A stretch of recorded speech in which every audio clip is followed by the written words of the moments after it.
আসসালামু আলাইকুম। আজকে তো এক্সাম দিয়ে সবাই মিলে বাজারে ঢুকে পড়লাম। আজকে আমাদের পরীক্ষা ছিল ভিএসসি, আর আজকে থেকেই তো আমাদের মেন 3টা পেপারের এক্সাম শেষ হয়ে গেল। আরও যদিও 2টো পরীক্ষা আছে, তবে সেগুলো কোনো লিখিত পরীক্ষা হবে না, শুধুমাত্র প্র্যাকটিক্যাল হবে। কয়েকদিন থেকেই তো পরীক্ষার জন্য সবাই মিলে এত বেশি চাপে ছিলাম, তাই ভাবলাম বাজার থেকে একটু ঘুরে আসা যাক। সবার প্রথমেই তো চলে গেছিলাম একটা ব্যাগের দোকানে, তারপরেই তো চলে আসলাম একটা জুয়েলারির দোকানে।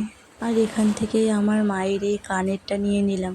আমার একটা ফ্রেন্ড তো নেল পলিশ কিনবে, বাট তার তো কোনো কালারই পছন্দ হচ্ছে না। ফাইনালি সে গোলাপি কালারটাই চুজ করলো। তারপরে তো বাইরে এসে সবাই মিলে হালকা কিছু খেয়ে নিলাম। আসলে আমরা তো সেই সকালবেলায় এক্সাম দিতে গেছিলাম, তাই আর কি।